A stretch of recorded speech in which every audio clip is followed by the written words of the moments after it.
आंकड़ा है कि लगभग 20 लाख से अधिक लोग जो है बिहार करने वाले वो अलग प्रदेश में रहते हैं।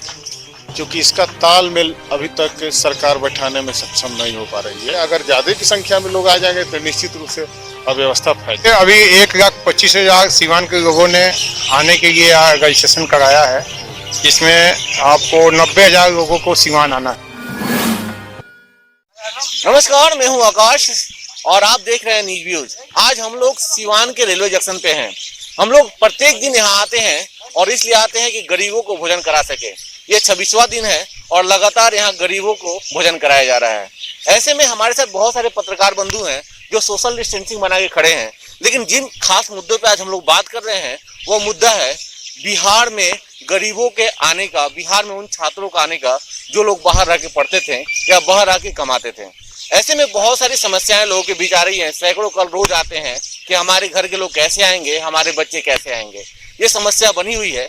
ऐसे में अगर वो बच्चे आते भी हैं तो कैसे आएंगे। कुछ आंकड़ों की अगर हम बात करें तो बिहार सरकार ने, खास करके अगर सीवान जिले की हम बात करें तो सीवान जिले से लगभग 64,472 लोगों को पैसे भेजे गए हैं। वैसे मजदूर हैं जिन्हें 1,000 रुपये भेजा गया है। अगर इनमें से 50% मजदूर भी आना चाहते हैं तो क्या 30,000 लोगों के लिए यहाँ क्वारंटाइन की व्यवस्था है, या वो बच्चे जो पढ़ाई करते हैं उनके लिए क्वारंटाइन की व्यवस्था है।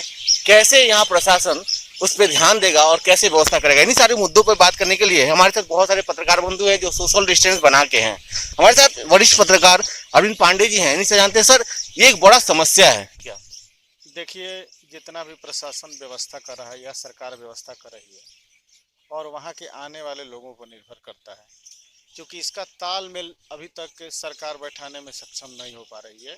कितने लोग आ रहे हैं, किन का क्वारंटाइन करना है, किन को बाहर भेजना है, किन की जांच करनी है, ये सारी व्यवस्था चूँकि तालमेल नहीं होने की वजह से ये सारी समस्याएं आ रही है। अगर ज़्यादा की संख्या में लोग आ जाएंगे तो निश्चित रूप से अव्यवस्था फैल जाएगी और ये बहुत बड़ी समस्या के रूप में उत्पन्न हो जाएगी।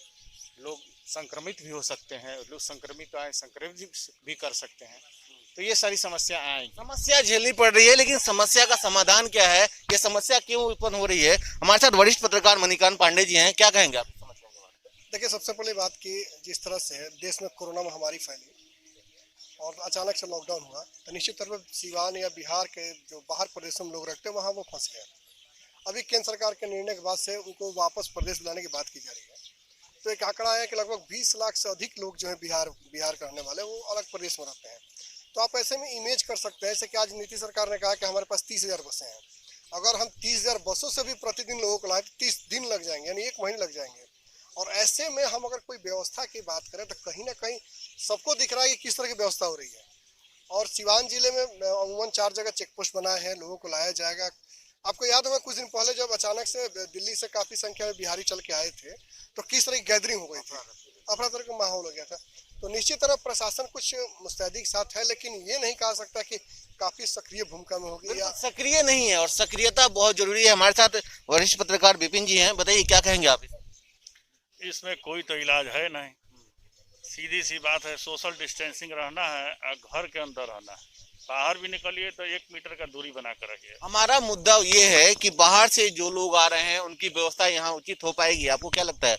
बड़े लंबे समय से पत्रकारिता कर रहे हैं, सीनियर पत्रकार हैं, क्या कहेंगे? देखिए, अभी 1,25,000 सीवान के लोगों ने आने के लिए रजिस्ट्रेशन कराया है, जिसमें आपको 90,000 लोगों को सीवान आना है। फिलहाल अभी 25,000 लोग आ रहे हैं, जो काफ़ी समस्या उत्पन्न होगी। सभी को क्वारंटीन में रखना है और उनको अगर भोजन की भी परेशानियां हैं। सबसे परेशानियां ये है कि होम क्वारंटीन तो रखना नहीं है, उनको रखना है प्रखंड स्तर के जो बने क्वारंटीन सेंटर उसमें। जी हाँ, पंचायत स्तरीय में नहीं रखना अभी उनको, अभी प्रखंड स्तरीय जो बना उसमें, जो बहुत बड़ी समस्या है। अब एक प्रखंड में समझ लीजिए महाराजगंज में करीब 7,000 लोगों को मैंने स्वीकृत किया गया है। बहुत बड़ी समस्या होगी और समझिए कि अच्छी समस्याएं बहुत हो रही हैं। और समस्याओं को लेकर जैसा कि हमारे वरिष्ठ पत्रकार ने बताया कि 30,000 लोग अभी आने के लिए स्वीकृत किए गए हैं। तो क्या 30,000 लोग यहाँ रह पाएंगे, उनके खाने की व्यवस्था हो पाएगी? इन्हीं मुद्दों पे हमारे साथ वरिष्ठ पत्रकार हैं मिथिलेश सिंह जी, बताएंगे क्या कहेंगे आप? देखिए, जब हम होली और छठ का आंकड़ा देखेंगे तो होली और छठ पर लगभग सिवान में 50,000 लोग आते हैं। अगर उसको उतना ही लोगों को सिवान आना पड़े तो वे लोग आखिर रहेंगे कहाँ? पहले तो सरकार को उसकी व्यवस्था करनी चाहिए। 2300 के आसपास में प्राइमरी, मिडिल और हाई स्कूल है। इस तरह अगर एक स्कूल में 1000 लोगों को भी रखा जाए फिर भी स्कूलों की संख्या कम पड़ जाएगी। तो पहले सरकार को चाहिए कि उनको क्वारंटीन करने के लिए जगह उपलब्ध कराएं, खाने पीने की व्यवस्था करें और जो लोग आएँ उसको पहले बॉर्डर पर पूरी तरह से जांच करें, तब क्वारंटीन करना होगा। नहीं तो यहाँ व्यवस्था बिगड़ जाएगी और दूसरे राज्यों से भी यहाँ की हालत बिगड़ जाएगा और संक्रमण फैलने का खतरा रहेगा। हालांकि उनको बुलाना भी आवश्यक है, क्योंकि वे लोग चिंतित है, बाहर में मजदूर हैं, काम नहीं है, खाने पीने की समस्या है, इसलिए वो अपने घर आएंगे, घर कैसे हुई जी लेंगे। लेकिन पहले सरकार को इसकी पूरी तरह व्यवस्था कर लेनी चाहिए। देखिए, घर आ जाएंगे तो जी लेंगे और रह लेंगे, लेकिन सबसे बड़ी बात यह है कि क्वारंटीन करना है। अगर क्वारंटीन इतने लोगों को एक साथ करना होगा तो क्या प्रशासन उसमें सक्षम है, ये सवाल उठता है। हमारे साथ अरविंद पाठक जी हैं, इनसे जानते हैं। एक मास स्तर पे लोगों को क्वारंटीन करना है, क्या प्रशासन सक्षम है, आपको लगता है क्या? बिल्कुल, क्वारंटाइन का जो सिस्टम है ये बहुत ही बेहतरीन तरीके से इसको बहुत बड़ी आबादी को भी क्वारंटाइन किया जा सकता है। सरकार ने इस स्वास्थ्य विभाग ने मिलकर जो कदम उठाया है कि गांव में, प्रखंडों में जो स्कूल्स हैं उनको क्वारंटाइन सेंटर के रूप में डेवलप कर दिया जा रहा है, क्योंकि आइसोलेशन में तो उन लोगों को रखना है जो पॉजिटिव केस हो गए हैं, लेकिन जिनको सिर्फ निगरानी में रखना है, जिनको सिर्फ क्वारंटाइन सेंटर्स में रखना है, तो उनके लिए गाँव में जो स्कूल्स हैं, जो होटल्स हैं शहर में या प्रखंडों में जो सरकारी भवन हैं जो खाली पड़े हैं, या कई ऐसे सरकारी भवनों को खाली भी कराया गया है जहां पर बड़ी आबादी जो आने वाली है दूसरे राज्यों से बिहार में, वो जहां आएंगे, जैसे आएंगे उनको वहीं पर क्वारंटाइन किया जाएगा। उसमें स्क्रीनिंग की भी व्यवस्था की गई है। स्क्रीनिंग के दौरान अगर किसी तरह कोई लक्षण उनमें पाया जाता है या कोई संभावित लक्षण है तो उनको क्वारंटाइन सेंटर भेजा जाएगा।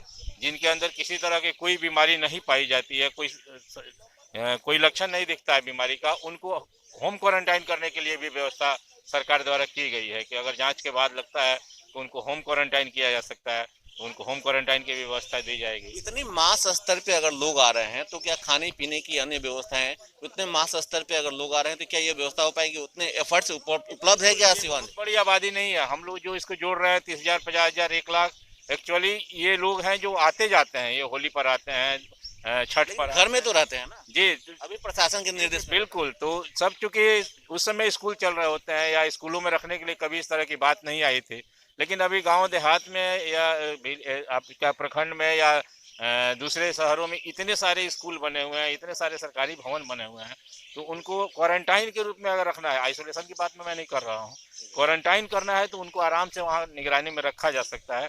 और उसमें भी अगर देखा जाएगा उन लोगों को तो होम क्वारंटाइन की भी व्यवस्था उन लोगों की जाएगी कि आप घर में रहिए, सुरक्षित रहिए।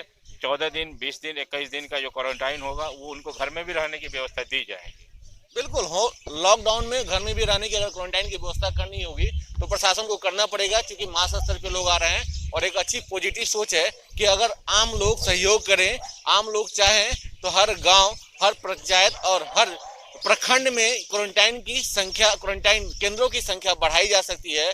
और मास स्तर पे भी अगर लोग आते हैं तो उसकी उपलब्धता हो जाएगी। लोग घर घर से भी खाना पहुंचाने के लिए एफर्ट्स कर सकते हैं। ऐसे में प्रशासन का सहयोग करना ही हमारे लिए एक बहुत बड़ी जंग होगी, और इस बड़े से जंग में जीतना है तो हमें प्रशासन के हर फैसले का सहयोग करना पड़ेगा।